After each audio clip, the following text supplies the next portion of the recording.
Hi everyone, welcome back to Pine Hollow Auto Diagnostics. Today we have a pretty fresh car, 2018 Honda Accord, 1.5 turbo, about 55,000 miles in this thing. Earth Dreams technology, VTEC turbo. So customer complaint on this one is, he said his check engine light came on last year. He brought it over last year, scanned it for codes. There's some EVAP leak codes. I told him he needed the car urgently, just drive it. And meanwhile, during the winter, he hit a curb with the wheel. These low profile wheels don't like curbs. So he ended up taking it to the dealer for some suspension repairs, and he also asked them to take a look at the check engine light. They pulled the same codes, P0455, P0456 EVAP leak. Did a smoke check on it. Apparently found some plastic line leaking under the car. And let's take a look at their estimate, see what they recommended.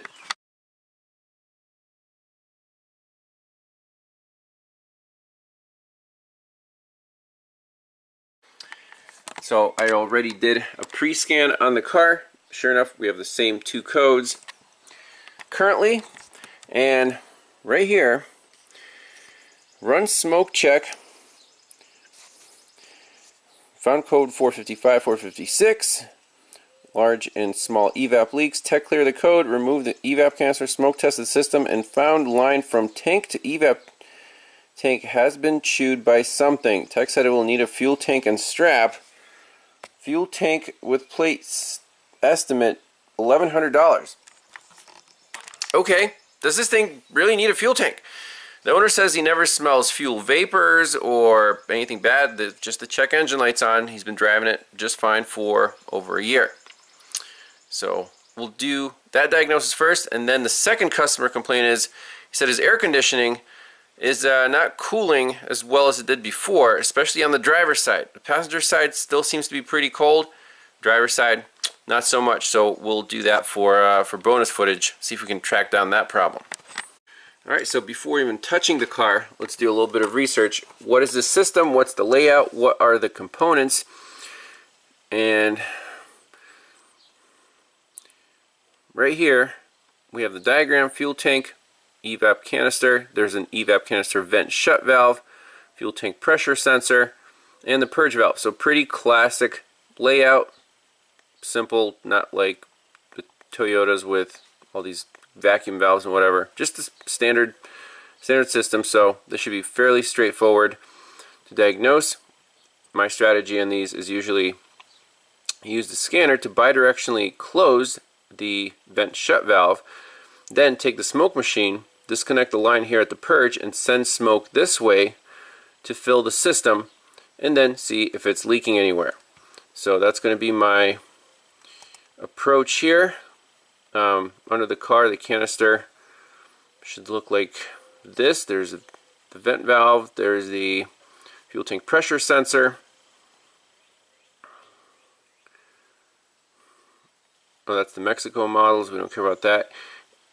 Should be on the right side, kind of to the right of the fuel tank under the car. So let's, USA models. A lot of different, yeah, so same layout there. Let's get to it. So in one of the previous videos where it was actually the Amazon Prime Day videos where I recommended the big scanners and then the little TOPDON TopScan that works with your smartphone, someone said, can you do a diagnosis live using the little scanner to show that it's capable of the same things as the big ones? So here I have my smartphone, it's an Android, and little TopDON TopScan Bluetooth dongle. It was on sale for like less than $60. So what you need to do on the app in Diagnostics, you want to download any the right software for your vehicle. So here, these are all available. I just have Honda and Nissan downloaded. So let's click on that. Plug in the dongle and see if we can close this vent valve bidirectionally with the smartphone. Okay, so first let's locate the purge valve. I think this is it right here. So this is the purge line that comes from, under the car, and then it comes to the bottom of this valve, and then you see it has two outputs, one going to the intake manifold and the other one going to here, because this is a turbocharged car, so sometimes the boost pressure is higher than atmosphere. So I guess it can interface with just the air intake and put it in here. If the boost pressure is high, it also goes to there. So this is like a check valve probably. But anyways, this is our purge valve. So we want to disconnect the hose right here and plug in our smoke machine. But let's plug in the TopScan and see if we can bidirectionally control this vent valve.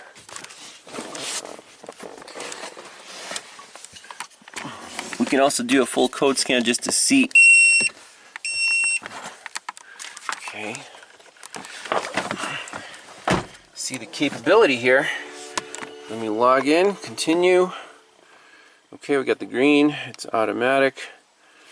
Read the VIN. Turn the key on.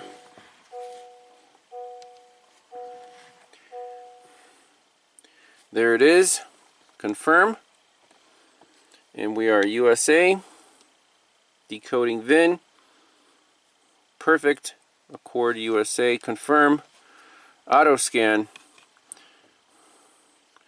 Let's just default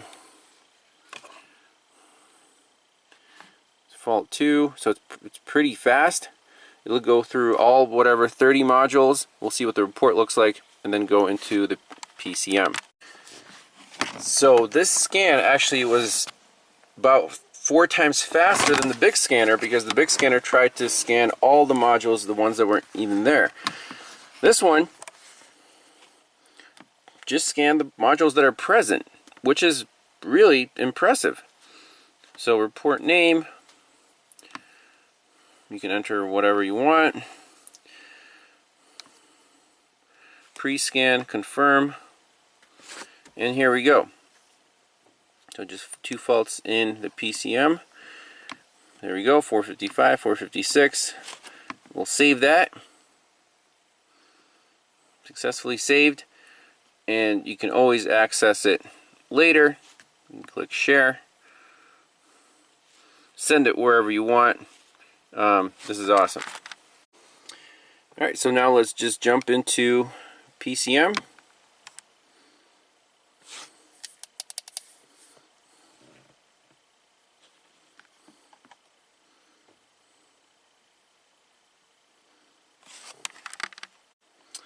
Okay, here's the menu.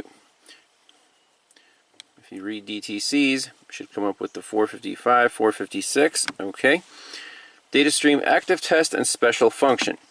Let's see what's available. ECU reset or adjustment, and then active test. We want to, there's a bypass control solenoid, electric wastegate.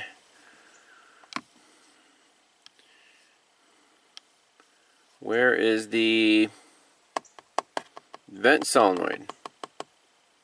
Electric wastegate, injector stop, fuel pump off, all injectors stop, fuel pump on, AC clutch, radiator fan, VTEC.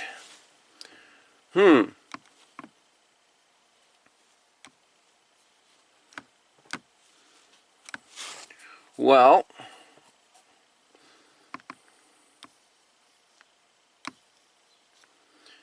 so we have 1, 2, 3, 4, 5, 6, 7, 8, 9, 10, 11, 12, 13 available active tests, and I don't see anything to do with EVAP, unfortunately. Let's see, what if we do fuel pump on? Confirm. Yes.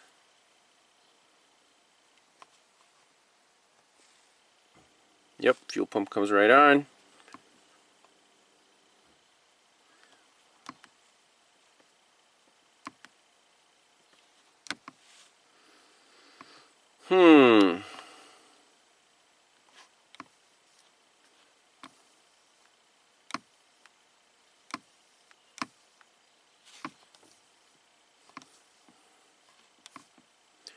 I wonder if there's an EVAP. Oh, there's a little search. Let's try EVAP PC duty CVS valve. So, can we get a bidirectional control for that? Let's try some other scanners, because I really don't want to manually energize this vent valve if I don't have to. Alright, let's try the big thing tool. Alright, here we go. Auto ID'd. Let's go right into PGM FI.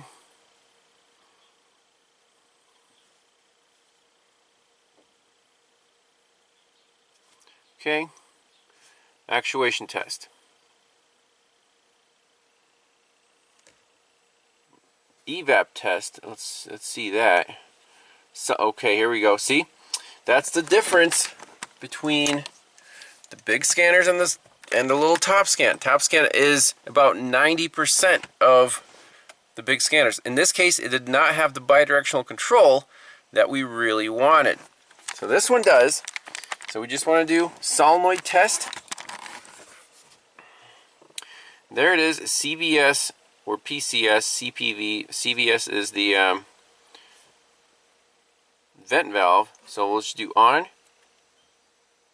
off. Let's go outside and see if we can hear it. Here we go, on. You guys hear that?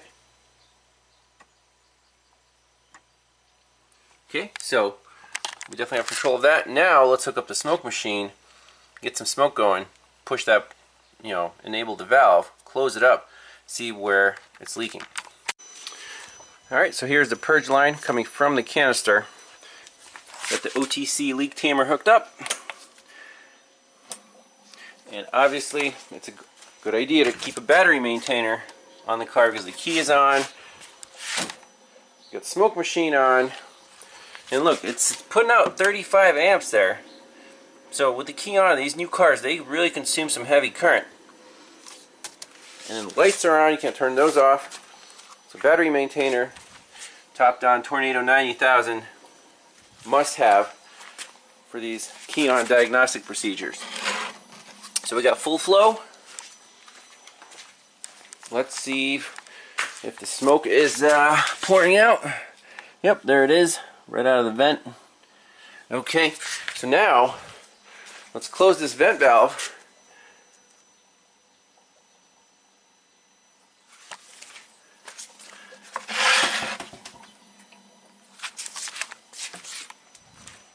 Did anything change? Let's see, off, on, definitely clicked.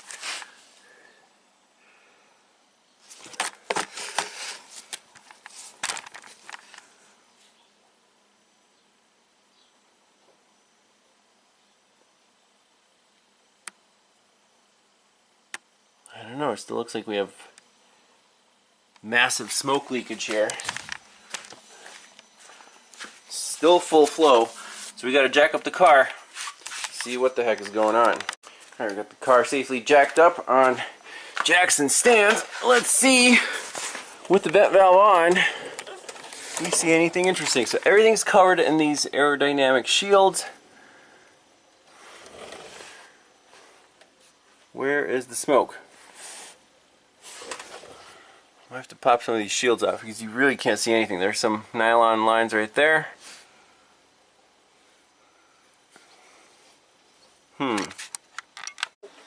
Alright, here we go. So, see, there is a very large leak. And this pipe right here, there it is.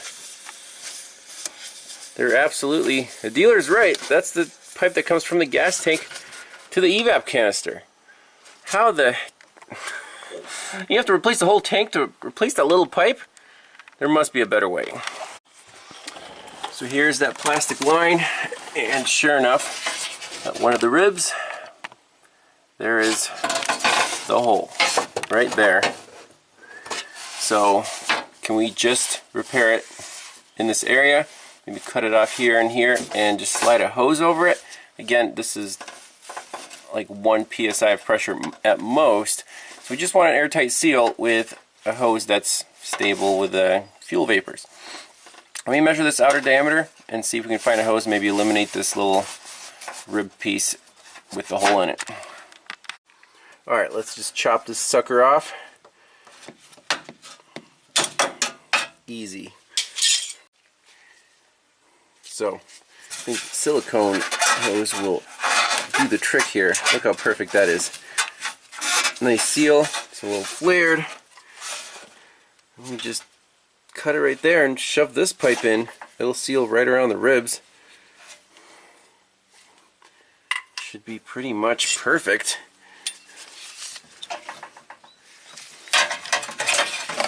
Just need a small section of it.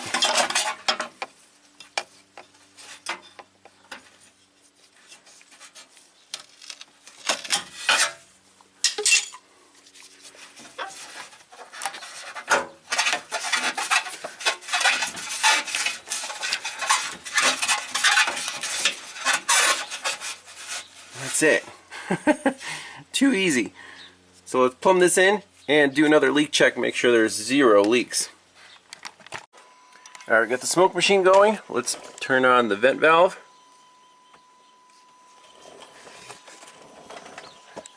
And look, our pressure sensor is going up very quickly.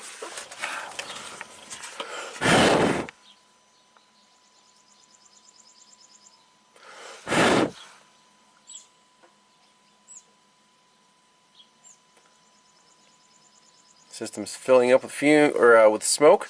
I don't see any residual smoke whatsoever. We're up to half a psi. Let's go to the smoke machine, make sure that drops to 0. Took less than a minute. We're basically down to 0. No more EVAP leaks. Guys, no parts required. That took 10 minutes. Why would you replace the whole entire gas tank for that? I understand dealers can't go outside of the box. They have to replace the whole shebang, and I mean that's how it is. But for something like this, just patch up the hole. It's not that hard. So for bonus footage, we'll do the look at this air conditioning system. I don't know if my refrigerant detector will be able to detect this new Y123F. You can see right there, that's the new fancy refrigerant that they don't want the DI wires to use. But let's see where that goes. Obviously, after the repairs, we want to clear the fault code to send the car back with no check engine light. No trouble code. That's great. Now for bonus footage, let's take a look at this air conditioning system.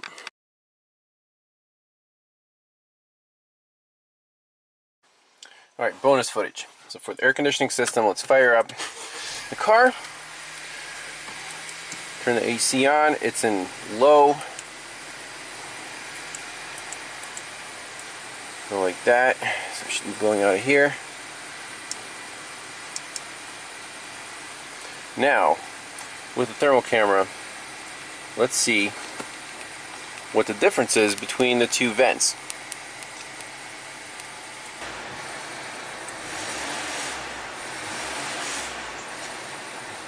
So this side is definitely warmer, but even the passenger side isn't quite there.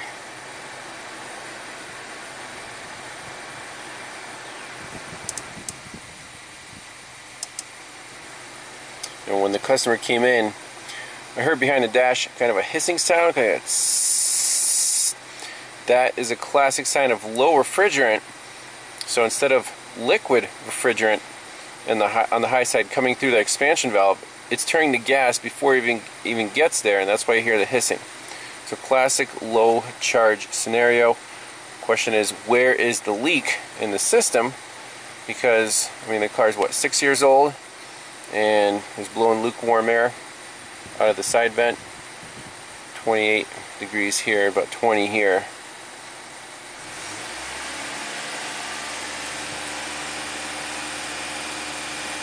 So that's a neat picture right there. We'll take a picture of that.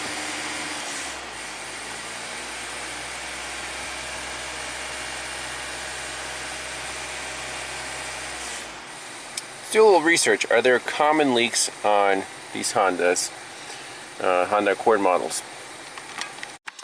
Alright, let's do a Google search on, I just put in AC, 18 Accord AC leak.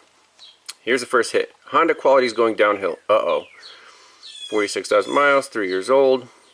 AC condenser, which is a common problem. They quoted $2,000, blah, blah, blah. So apparently condensers on these things are not very long lasting.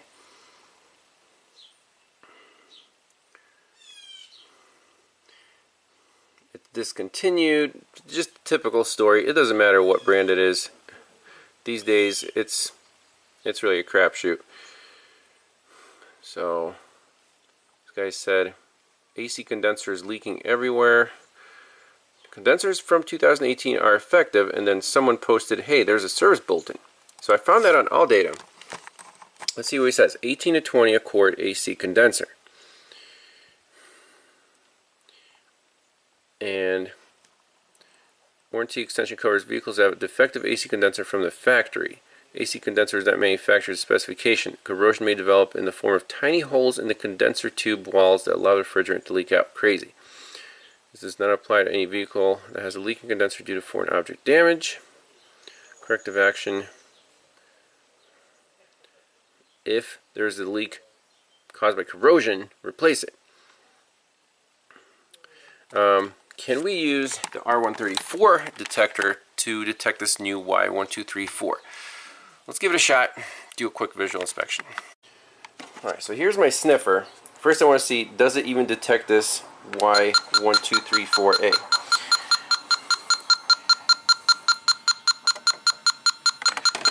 So if I undo this cap, will it detect trace amounts?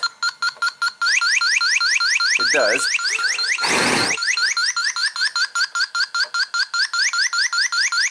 Now does that mean that this is leaking? I don't think so, but we can use the detector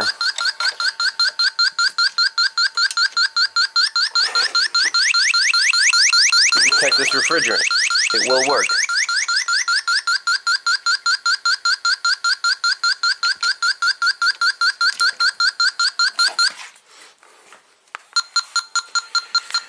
Let's see if we can sniff around this condenser, see if it's defective. So I'm going to do that. Hopefully we'll find something interesting so we can take this thing to the dealer and get a new condenser. That's nuts, they can't even make condensers anymore. Well, I can't find an obvious leak, so I'm going to tell the customer there is a bulletin on this issue.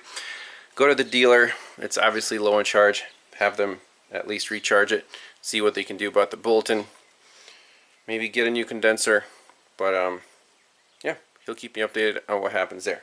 But that's it for now, and we'll see you on the next one. Bye-bye.